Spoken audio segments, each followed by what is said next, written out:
আবু সুফিয়ান শাম দেশ থেকে তার একটি কাফেলাকে নিয়ে মক্কার দিকে রওনা হয়েছিল, কিন্তু মাঝ রাস্তায় তাদের জন্য একটি অনেক বড় সমস্যা দাঁড়িয়েছিল। আর সেটি হলো মদিনায় মুসলমানেরা এই কাফেলাটিকে লুট করার জন্য একেবারেই প্রস্তুত হয়ে বসেছিল। তাই আবু সুফিয়ান এই টেনশনের মধ্যে ছিল যে যদি সে তার এই কাফেলাটিকে মদিনার মধ্য দিয়ে নিয়ে যায় তাহলে তো মুসলমানেরা তাদেরকে কোন রকম ভাবেই ছাড়বে না। সুতরাং সে তৎক্ষণাৎ মক্কায় একটি সাহায্যের জন্য সন্দেশ পাঠালো। অন্যদিকে মুসলিম সেনাবাহিনীরা অলরেডি সেই কাফেলাটিকে থামানোর জন্য বেরিয়ে পড়েছিল।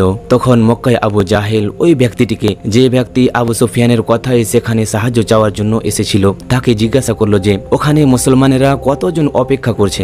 এ কথাটি শুনে সে জবাব দিল যে প্রায় 313 জন। এর উত্তরে আবু জাহেল বলল যে আমরা তাদের তুলনায় 1000টি সেনা সেখানে দিয়ে পাঠাবো।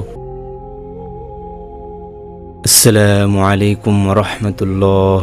প্রিয় ভাই সকল, আবু সুফিয়ান শাম দেশ থেকে তার একটি কাফেলাকে নিয়ে মক্কার দিকে রওনা হয়েছিল, আর যাদের কাছে ছিল প্রচুর পরিমাণে মূল্যবান জিনিসপত্র এবং 50,000 চাইতেও বেশি স্বর্ণ মুদ্রা। কিন্তু মাঝ রাস্তায় তাদের জন্য একটি অনেক বড় সমস্যা দাঁড়িয়েছিল, আর সেটি হলো মক্কায় যাওয়ার জন্য তাদেরকে আগে মদিনার মধ্যে দিয়ে যাওয়া একেবারেই বাধ্যতামূলক ছিল।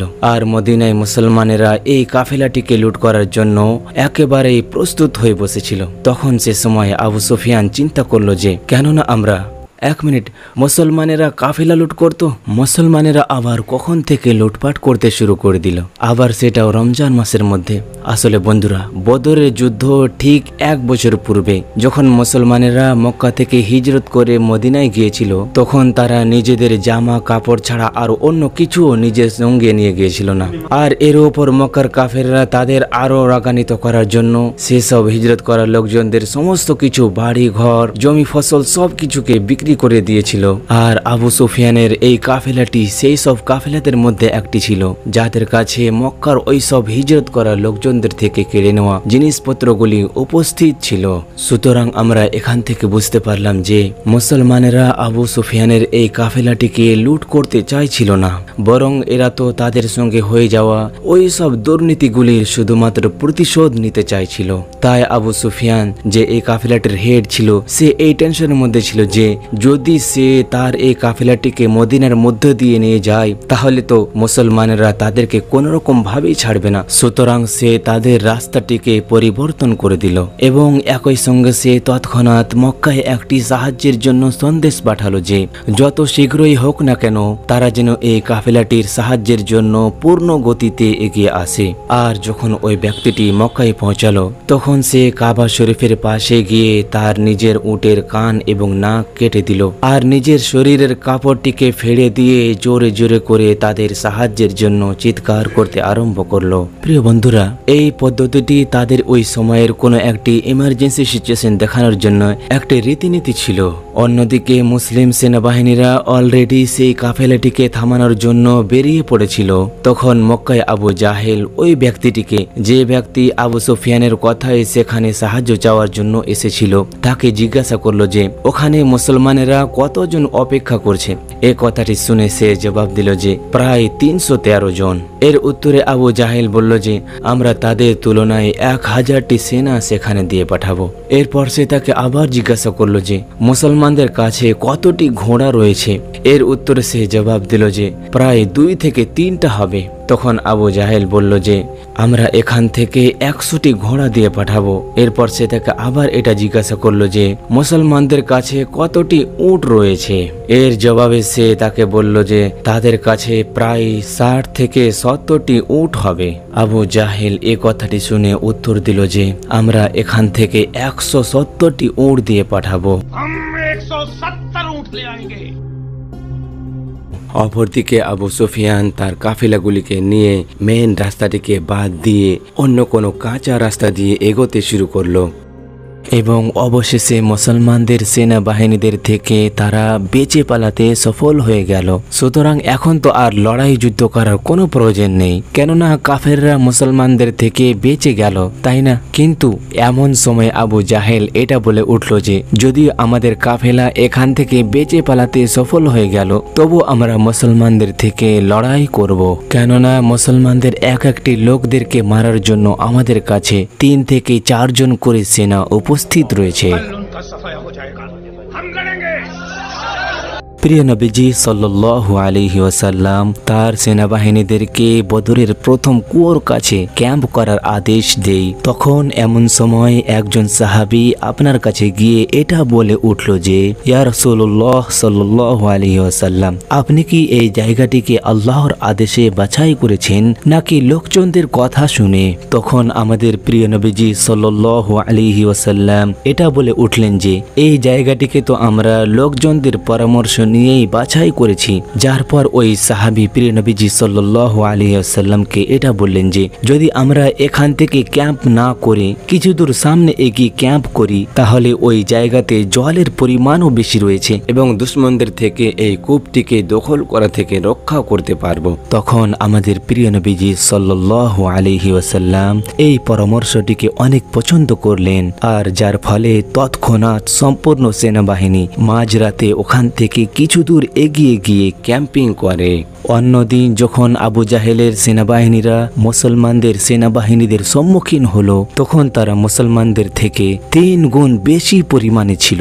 উতবা, যে একজন মক্কার খুব বড় একটা বিজনেসম্যান ছিল, সে তার ভাই এবং তার সন্তানদের সঙ্গে তারা ময়দানে এগিয়ে এলো এবং মুসলমানদেরকে চ্যালেঞ্জ করতে লাগলো যে, কেউ রয়েছে তোমাদের মধ্যে যে আমাদের সঙ্গে লড়াই করতে সাহস করতে পারে?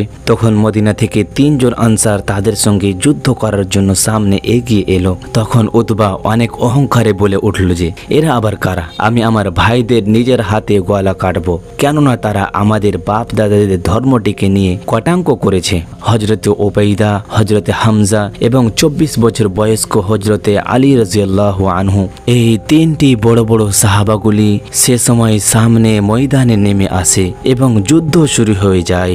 তাদের এই যুদ্ধে কেবল হযরতে ওবাইদা রাদিয়াল্লাহু আনহু হালকা আহত হন, কিন্তু অপরদিকে উতবা, তার ছেলে এবং তার ভাই 3 জনই এই যুদ্ধে মৃত্যুবরণ করে। উতবার একটি সন্তান হুযায়ফা রাদিয়াল্লাহু আনহু, যে মুসলিম সেনাবাহিনীদের মধ্যে ছিল, তার সামনে তার বাবা, তার ভাই এবং তার চাচাকে মেরে দেওয়া হয়, কিন্তু তা সত্ত্বেও সে মুসলিমদের সঙ্গেই অটল ছিল।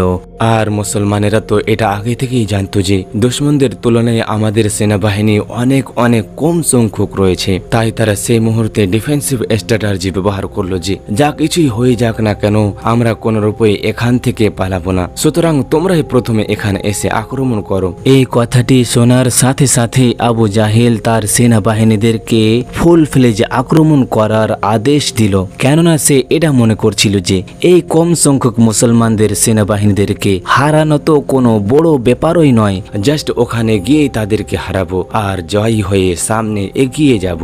কিন্তু এমনটা কিছুই হলো না। ধীরে ধীরে করে প্রতিটি মুসলমানদের হাতে 5টি করে কাফের মারা যেতে লাগলো। সুতরাং কাফেরদের সেনাবাহিনীগুলো এবারে পিছু পা হতে লাগলো, আর এরা এই টেনশনে পড়ে গেল যে আমরা তাদের থেকে 3 গুণ বেশি পরিমাণে থাকা সত্ত্বেও আমরা তাদেরকে তাদের জায়গা থেকেও সরাতে পারছি না, এটা কি করে সম্ভব? এরপরে মুসলমানেরা নিজের নিজের জায়গাগুলিকে চেঞ্জ করলো, অর্থাৎ সামনের সারিতে থাকা ক্লান্তদের ফেরত পাঠানো হয় আর পিছন থেকে তরতাজা যুবকদের সামনে ডাকা হয়। আবু জাহেল এবারও তার সেনাবাহিনীদেরকে ফুল পাওয়ারের সঙ্গে আক্রমণ করার আদেশ দেয়, কিন্তু এবারের ক্ষেত্রেও তাই হলো, যার কারণে কাফেরের সেনাবাহিনীগুলি এবারও পিছুপা হতে বাধ্য হয়ে গেল। কিন্তু এবারের ক্ষেত্রে মুসলিম সেনাবাহিনীগুলি তাদের উপর সামনে বেড়ে আক্রমণ করে দেয়, আর কাফেরের সেনাবাহিনী বদর জায়গাটিকে ছেড়ে দিয়ে সব জায়গায় ছুটে পালাতে লাগলো, আর শেষ পর্যন্ত এই যুদ্ধে আবু জেহেল মারা যায়। অপরদিকে মক্কায় সবাই কুরাইশদের জয়ী হবার অপেক্ষা ছিল, কেননা বিগত 60 বছর ধরে মক্কার কুরাইশদেরকে কেউই হারাতে পেরেছিল না, আর সম্ভবত তখন থেকে 65 বছর আগে আব্রাহার 60,000-এর চাইতেও বেশি সেনাবাহিনীদেরকে এরা যুদ্ধে হারিয়েছিল। আর যার কারণে পুরো আরবের লোকেরা কুরাইশ গোত্রকে নিজেদের লিডার বলে আখ্যায়িত করত। কিন্তু এখন মক্কার কুরাইশ গোত্র কেবল 313 জন মুসলিম সেনাবাহিনীদের থেকে হেরে গিয়েছিল। আর প্রথমে যেসব লোকেরা যুদ্ধ থেকে পালিয়ে মক্কায় যারাই এসেছিল তাদের কথাতে তো প্রথমে কেউই এটা বিশ্বাস করছিল না যে তারা এই যুদ্ধ হেরে গিয়েছে, তাও আবার 313 জন মুসলিমদের থেকে। কিন্তু ধীরে ধীরে করে তারা এটা বুঝতে শুরু করলো যে তারা এই যুদ্ধটি হেরে যাওয়ার সঙ্গে সঙ্গে পুরো আরবের নজরে তাদের সম্মান দুটোই হারিয়ে দিয়েছে। প্রিয় বন্ধুরা, একটি খুব বিখ্যাত পশ্চিমা হিস্টোরিয়ান এটা তার বইয়ে লিপিবদ্ধ করেছেন যে বদরের যুদ্ধের আগে পুরো আরব মোহাম্মদ সাল্লাল্লাহু আলাইহি ওয়াসাল্লামকে একজন দুর্বল মানুষ হিসেবে বিবেচিত করত, যাকে নিজের গোত্রের লোকেরা মক্কা থেকে তাড়িয়ে দিয়েছিল আর শুধু তিনি অন্যের থেকে সাহায্য চাইতে থাকত। কিন্তু এই বদরের যুদ্ধের পর মোহাম্মদ সাল্লাল্লাহু আলাইহি ওয়াসাল্লাম একজন বাদশাহ এবং একজন মিলিটারি জিনিয়াস হিসেবে পুরো আরবের নজরে আখ্যায়িত হয়ে গেল, কেননা তিনি নিজেদের থেকে 3 গুণ বড় সেনাবাহিনীদেরকে যুদ্ধে হারিয়েছিলেন। আর এই জয়ী হবার খবর নিয়ে যখন মুসলমানেরা মদিনায় পৌঁছালো তখন সব জায়গায় আনন্দ এবং উল্লাস হচ্ছিল। কিন্তু যখন ওই প্রিয় নবীজি সাল্লাল্লাহু আলাইহি ওয়াসাল্লাম নিজের ঘরে প্রবেশ করলেন তখন তিনি জানতে পারলেন যে তার খুবই আদরের মেয়ে, যার নাম ছিল রুকাইয়া রাদিয়াল্লাহু আনহা, যাকে তিনি খুবই মনে প্রাণে ভালোবাসতেন, তিনি কিছুদিন আগে ইন্তেকাল করে গিয়েছেন। এই খবরটি শোনার পর প্রিয় নবীজি সাল্লাল্লাহু আলাইহি ওয়াসাল্লামকে খুবই দুঃখ হলো। কিন্তু মুসলিমদের এই প্রথম যুদ্ধ জয়ী হওয়ার আনন্দটিকে অবিরাম রাখার জন্য সে সময় তিনি নিজের দুঃখের প্রকাশ কারো কাছেই করেননি।